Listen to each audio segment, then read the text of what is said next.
Hi hello welcome to Fiction Talk. இன்றைக்கி வந்து பார்த்தீங்கன்னா ஜுராசிக் வேர்ல்ட் ரீபர்த் அந்த படத்தை பற்றி தான் பார்க்க போகிறோம். படத்துடைய கதை என்னென்னு சுருக்கமாக நான் சொல்லிடுறேன். ஃபஸ்ட்டு பார்ட் ஜுராசிக் வேர்ல்டில் ஒரு பார்க் ஒன்று காட்டுறாங்க இல்லையா, அந்த பார்க்கில் இப்போ ஒரு சயின்ஸ் ஃபெசிலிட்டி இருக்குது. இங்கே வந்து பார்த்தீங்க அப்படின்னா ஒரு எக்ஸ்பெரிமெண்ட் நடத்திக்கிட்டு இருக்கிறாங்க. புதுசாக டைனோசர்ஸை வச்சு மியூட்டேட் பண்ணுறது, புதுவிதமான டைனோசர்ஸ்லாம் வந்து உருவாக்கிட்டு இருக்கிறாங்க.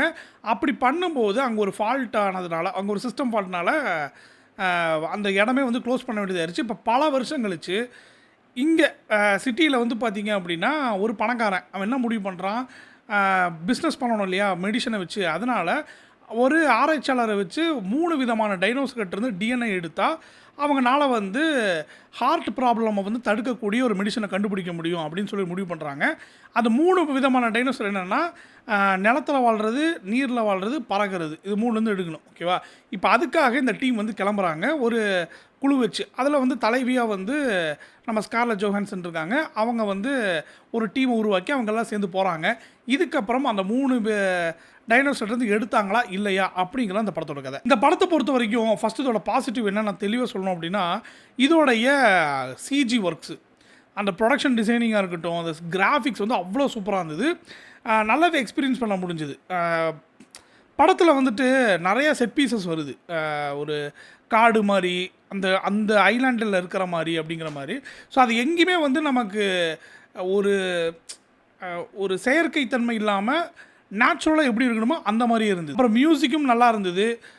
என்னை பொறுத்த வரைக்கும் இந்த படத்தில் வந்து டெக்னிக்கலாக எனக்கு எந்த பிரச்சனையுமே இல்லை, ரொம்பவே நல்லா இருந்தது.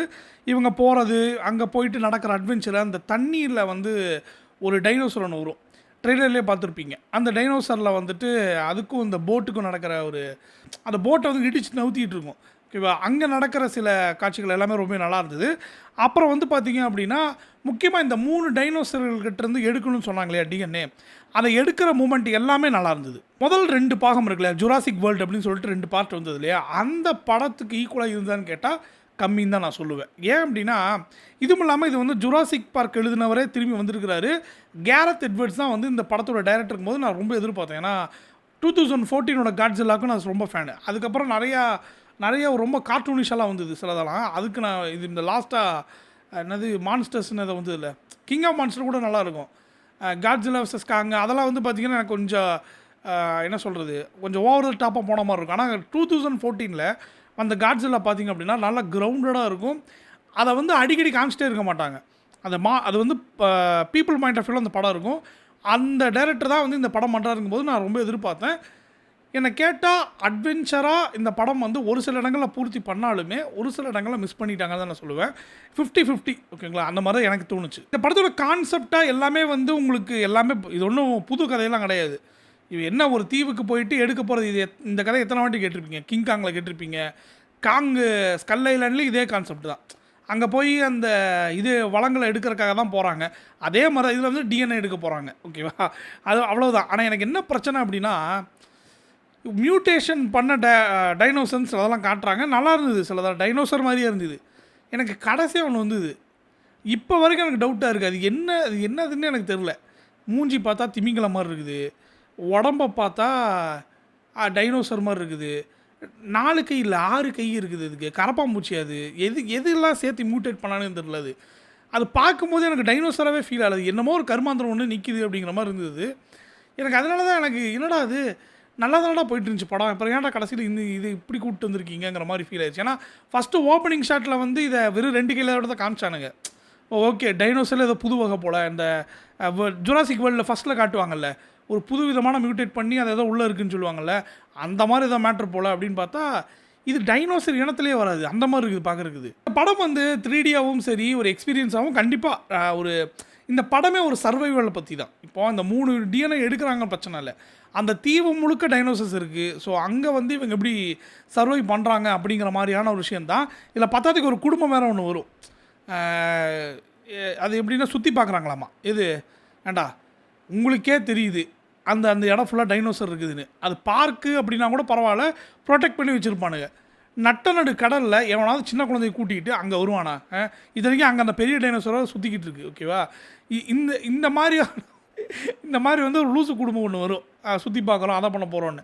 அவங்களும் வந்து அங்கே மாட்டுவாங்க, அவங்களும் இவங்க கூட தான் ஜாயின் ஆவாங்க. ஸோ அதில் நடக்கிறது என்ன அப்படின்லாம் காமிச்சிருப்பாங்க. பட் படம் ஓவராலாக கேட்டால் போர் அடிச்சுதான்னு கேட்டால் எனக்கு கிளைமேக்ஸ் வரை எங்கேயுமே போர் அடிக்கல, படமாகவே எனக்கு எங்கேயுமே போர் அடிக்கல. ஆனால் விஷயம் என்ன அப்படின்னா, நீங்கள் கம்பேர் பண்ணீங்க அப்படின்னா, ஐ மீன் இந்த ஃபஸ்ட்டு 2 பாட்டோட கம்பேர் பண்ணிங்கன்னா இது வந்து கொஞ்சம் கம்மியாக தான் தெரியும். அண்ட் முக்கியமாக ஒன்று சொல்லி ஆகணும், இப்போது ட்ரெய்லரில் வந்து நீங்கள் எல்லாத்தையுமே காமிச்சிட்டிங்க அப்படின்னா படம் பார்க்குற ஆடியன்ஸ்க்கு அது இன்ட்ரெஸ்ட்டாகவே இருக்காது. இப்போது இவன் வந்து ஃபஸ்ட்டு வந்து பார்த்திங்கன்னா தண்ணியில் இருக்கிற டைனோசர் கட்டரை வந்து அந்த டிஎன்ஏவை எடுக்கிறாங்க, அந்த சாம்பிள் எடுக்கிறாங்க. ஆப்வியஸாக நமக்கு தெரிஞ்சு போச்சு அந்த நிலத்தில் வாழ்கிற டைனோசர்னால் அது அந்த பெருசாக நடக்கும்ல, அதுதான் எடுத்துருவாங்க தெரியுது. நமக்கு சுவாரஸ்யமே இல்லாமல் போகுது. எப்படி இவங்களாம் உயிரோடு தான் இருக்க போகிறான், இவங்கெல்லாம் கதையில் அதுக்கப்புறம் ட்ராவல் ஆக தான் போகிறாங்கங்கிறது நமக்கு முன்னாடி தெரியுதுங்கும் போது அங்கே தான் வந்து இந்த படத்தில் வந்து எனக்கு கேள்விக்குறியாக இருக்குது. ட்ரெய்லர்லேயே எல்லாம் காமிச்சிட்டிங்கன்னா அப்புறம் படத்தில் வந்துட்டு நமக்கு அந்த எக்ஸைட்மெண்ட்டே இருக்க மாட்டேங்குது. ஸோ ட்ரெய்லரில் வர ஹை மூமெண்ட்ஸ் தான் இந்த படத்தை வந்து கொஞ்சம் என்லார்ஜ் பண்ணியிருக்கிற மாதிரி இருக்குது. ஓவரால் இந்த படம் எனக்கு பிடிச்சிருந்ததான்னு கேட்டால் 50-50 தான். ஓகேவா, நீங்கள் பாருங்கள், இது என்னோட கருத்து தான். ஓகேவா, உங்களுக்கு இந்த படம் பார்த்து ரொம்ப கூட பிடிக்கலாம். பட் எனக்கு வந்து இது ஓகே பரவாயில்லடா, வந்ததுக்கு இந்த ஒரு எக்ஸ்பீரியன்ஸ் நல்லா இருந்ததுங்கிற மாதிரி இருந்தது. மற்றபடிக்கு எனக்கு இந்த படம் பெருசாக எனக்கு வியக்க வைக்கிற மாதிரி இல்லை. காட்சிகளாக வியக்க வச்சதே தவிர கதையாக உங்களுக்கு பார்த்தீங்க அப்படின்னா அந்த ஆல்ரெடி வந்த கதையே தான், அதே தான் வந்து திருப்பி எடுத்துருக்குறாங்க.